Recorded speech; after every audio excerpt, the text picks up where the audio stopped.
tem um piloto que não mencionamos até agora, que é, sem dúvida, um dos maiores de todos os tempos.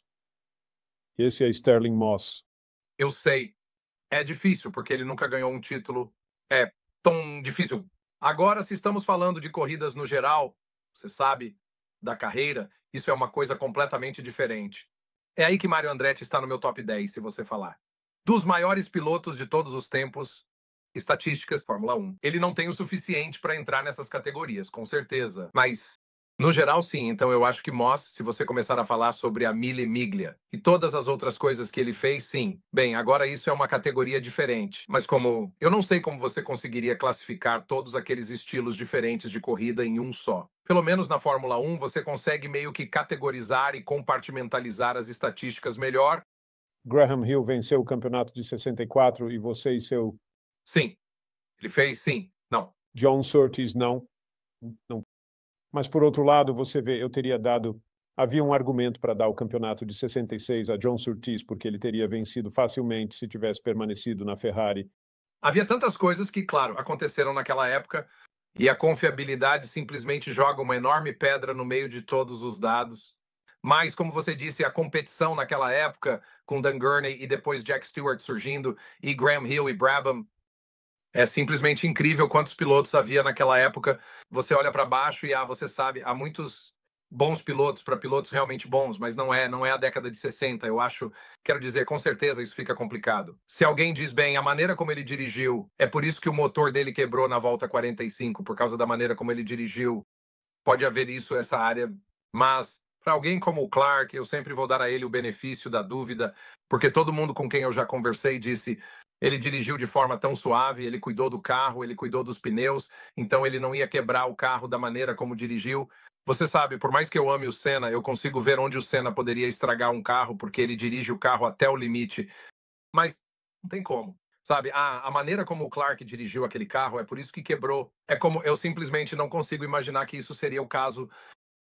E aqueles carros eram tão frágeis, certo? O Lotus é tão frágil para o peso e tudo mais. E é uma ilusão de ótica? Ou não tem muito Alan Prost em nada disso também? Não, não. Ele não entende bem o nível desses caras. Sim, ele tem a surpresa dele, definitivamente. Sim, eu sei que é divertido quando há surpresas assim. E então, novamente com os testes de visão e outras coisas, como deixar isso que realmente combina, e então outras coisas você percebe que não combina. Mas a coisa que continua voltando é que o Clark sempre aparece no topo, não importa o que você faça. E é tão ótimo para os jovens que estão assistindo. Eu disse, mas ele tinha 2 títulos, como ele poderia ser tão bom? Ele só tinha 2 títulos.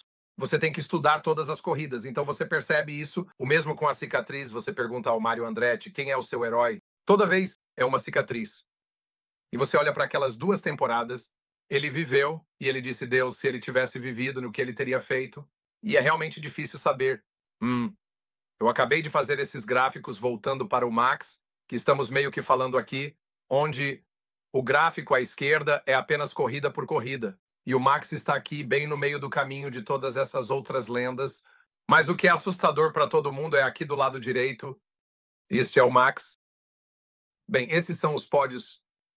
Este é o Max em seus pódios em comparação com todo mundo por idade. E isso é assustador, olhando para onde ele já está em comparação com outros pilotos por idade. Mas ele vai ter que manter isso. Se as pessoas estão cansadas da dominância do Max, é melhor que não estejam, porque ele vai ter que manter isso por um bom tempo se quiser alcançar os números do Lewis.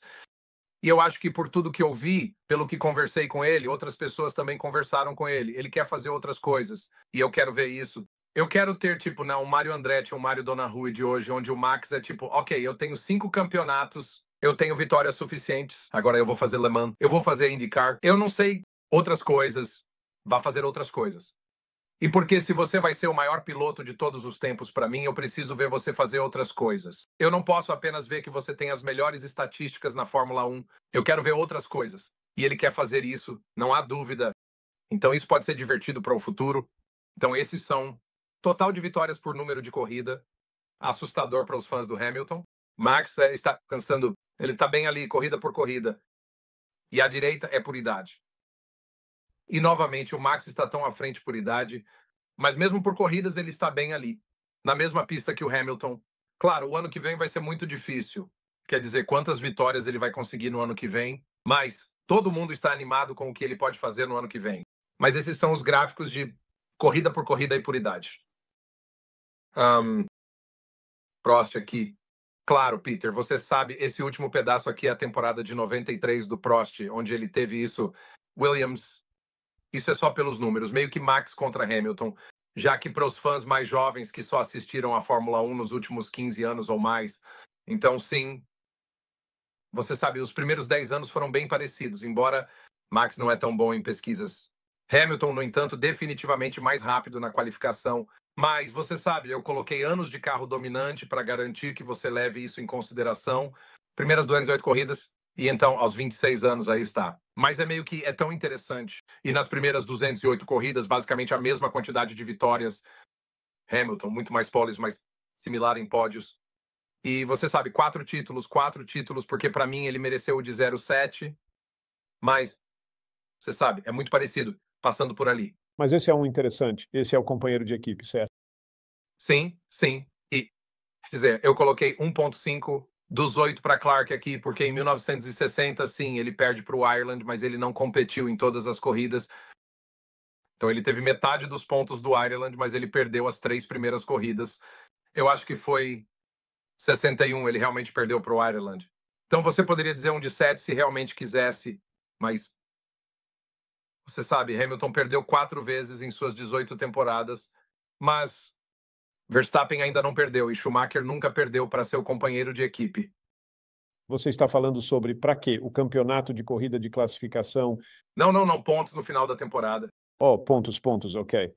Sim, final da temporada. Veja, é aqui que o Daniel falha. Assim como Lauda e Brabham, eles falham miseravelmente nesta categoria. Sim, mas circunstâncias são diferentes em todos os três, não são. Quer dizer, o Nick é possivelmente relativamente direto ao ponto. Jack. Sim, quer dizer, o Jack teve um período em que ele perdeu corridas, ele se machucou, não foi. E então apenas a falta de confiabilidade.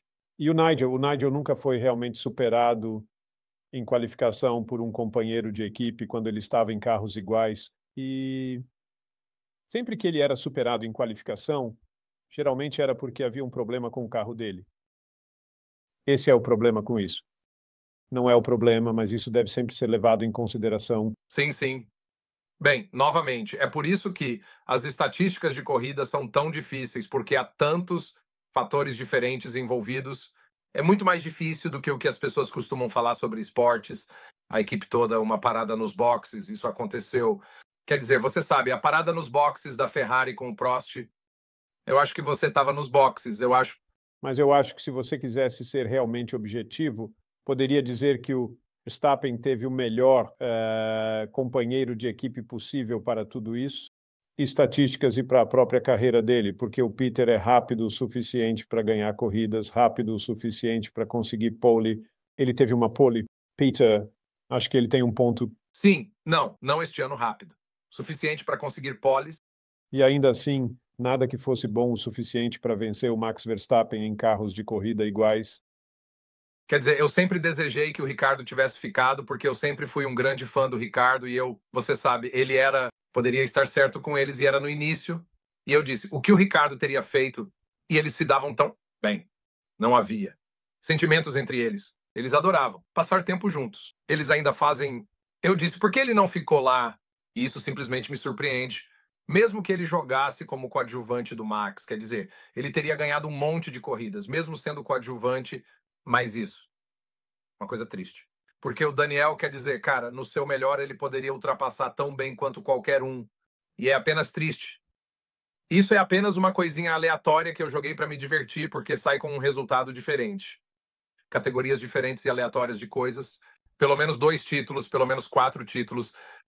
Ascari, eu tenho uma caixa aqui porque ele não viveu o suficiente. 30% de vitórias, 40% de vitórias, categorias diferentes. Disso, e o Fangio impressiona todo mundo nisso, é como ganhar uma medalha.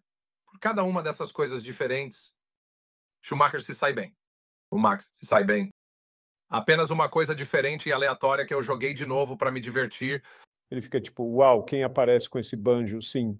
exceto que ganhar com equipes diferentes não é necessariamente uma coisa boa, porque você poderia dizer, uma das razões pelas quais o Fangio ganhou tantos campeonatos e corridas é que naquela época não era difícil, se você fosse tão bom quanto o Fangio, simplesmente pular de um carro para outro, quem quer que tivesse o carro rápido na época, enquanto a lealdade de Jim Clark ou Mika Häkkinen nunca foi realmente recompensada, nunca foi recompensada, porque a Lotus obviamente teve anos ruins e a McLaren teve anos ruins, certo? Então não é necessariamente uma qualidade, eu não acho, mas ele ganhou. Bem, é um ponto interessante que você levanta para aquele período de tempo, porque eu sinto que na era moderna sempre olhamos para isso em todos os esportes. Você fica pensando, será que você pode ir para outra equipe e replicar o que fez naquela equipe? Meio que como o que o Rossi fez quando ele trocou a Honda pela Yamaha, ou quando o Tom Brady foi para o Tampa Bay Buccaneers, deixando os Patriots e ganhou no seu primeiro ano. Mas você está certo sobre aquela época. Se você pudesse perceber que o outro carro ia ser muito melhor, você poderia dizer: bem, eu sou Fangio, eu quero dirigir aquele carro, eu quero dirigir aquele carro. Bem, sim, quero dizer, ele deixou a Ferrari em 56 porque sabia que o Maserati 250F seria um carro mais rápido em 57 e ele preferia a equipe. Então ele foi para lá e ganhou o campeonato com eles. Ele teria ganhado o campeonato se tivesse permanecido na Ferrari em 57. Não, mas é só porque há tantas pessoas diferentes. Quer dizer, você olha o que Schumacher fez quando deixou a Benetton. Ele vai para a Ferrari, leva anos, ele tem que construir isso, e então ele ganha na Ferrari. É como se isso fosse uma coisa positiva na coroa dele por fazer isso, e o que o Vettel não conseguiu fazer, o que ele tentou fazer e não conseguiu. E você sabe, o Hamilton saindo da McLaren, indo para a Mercedes, levantando a equipe, fazendo ela funcionar, então cria o período mais dominante na história da F1. Então eu sempre pensei nisso como algo positivo, positivo, positivo. Até você está dizendo isso agora. É como se, bem, nesse caso específico, pode na verdade não ser algo positivo. Então, falando sobre isso, onde eu coloco o Max atualmente na história da F1, de novo, no geral, quando você fala de pilotos, é uma lista totalmente diferente. É como se não houvesse como eu colocar o Max Verstappen à frente do Ricardo Petter. Eu não me importo que o Ricardo Petter só tenha corrido na NASCAR 200 vitórias, 7 títulos. Tipo, preciso ver mais. Então, o Max certamente não está nessa área superior.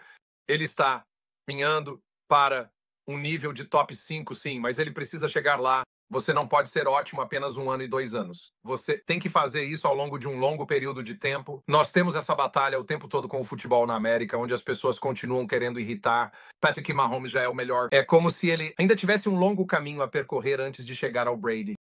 Então, sempre tem, você sabe, Ascari e Nuvolari. Eles estão meio que, você sabe, na sua própria área, porque nós simplesmente não vimos o suficiente deles. Então, como se eles estivessem fora da conversa, mas sempre estão lá, meio que olhando de cima para a conversa.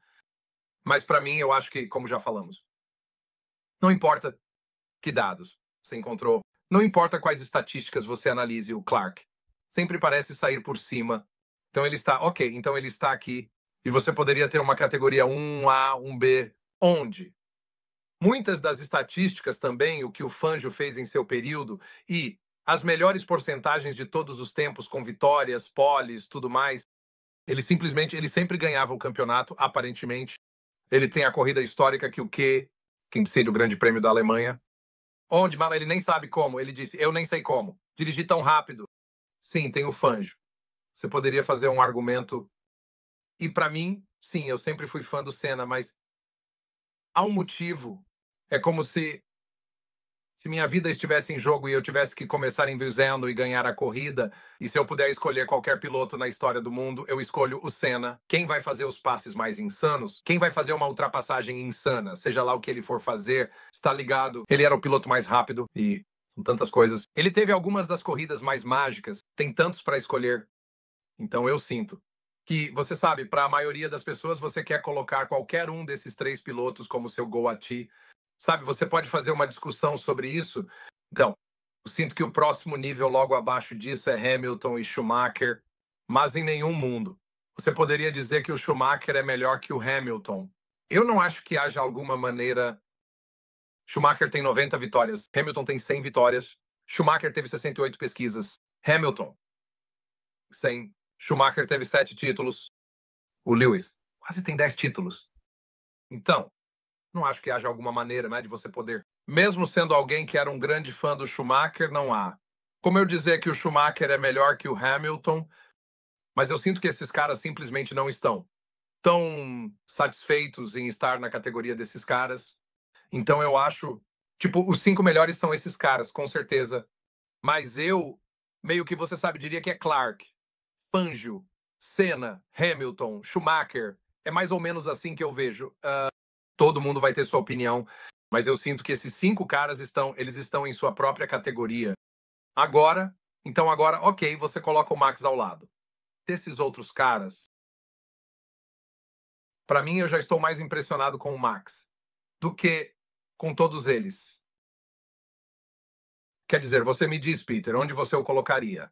Bem, o único desses dois que eu diria é Nigel e Stewart. Nigel, porque é uma situação difícil para você estatisticamente, porque ele realmente só teve um carro incrível em 92. Ele teve um bom carro em 86, 87. São apenas 3 anos, na verdade. A Ferrari nunca foi confiável o suficiente ou de fato para estar na mesma categoria. Então, este é um cara que correu de 80 até 92, mas em apenas 3 desses anos ele realmente conseguiu vencer corridas. Eu sei que ele fez isso em uma Ferrari, mas vamos excluir isso. Então é difícil, sabe, todos aqueles anos em que ele teve um carro não competitivo e estava enfrentando companheiros de equipe realmente rápidos também. É difícil, mas isso é a questão da estatística ocular. Sabe, para mim, Nigel era muito, muito bom. Mas, se você o excluir, eu ainda diria que você tem que considerar Jack Stewart, porque da era em que ele correu e as coisas que ele fez, um pouco como Mika começando sua própria equipe com Ken Tyrrell, na verdade, e imediatamente ganhando campeonatos mundiais com isso. O que foi simplesmente incrível, realmente. Quer dizer, sempre que eu faço isso, se eu chegar ao número 6, Jack Stewart é sempre meu número 6. É sempre assim que eu vejo isso. E com o que Jack Brabham fez, ganhando 3 ou 4 títulos, e vencer por conta própria, ele também está bem ali.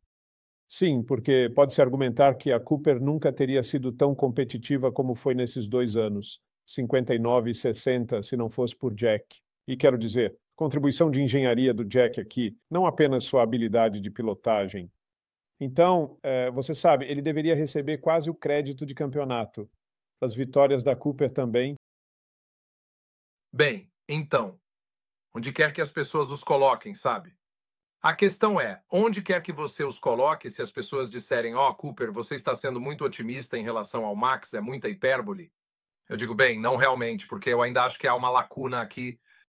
Mesmo que o Max tenha esse campeonato incrível no próximo ano e ele tenha que pilotar o seu melhor, e é esse campeonato apertado que chega ao final nas últimas 2 corridas ou mais, e você sabe, ele ganha 8 corridas com 7 poles e conquista esse título incrível, e agora ele tem 2 campeonatos de embreagem apertados como parte dos 5 dele. Ele tem mais de 70 vitórias, ele tem mais de 50 poles. Eu ainda acho que ele talvez esteja apenas cheirando Schumacher em quinto mesmo, com isso adicionado ao seu título, sabe? A sua carreira inteira. Eu ainda acho que, ok, bem, para você estar cheirando Schumacher em quinto.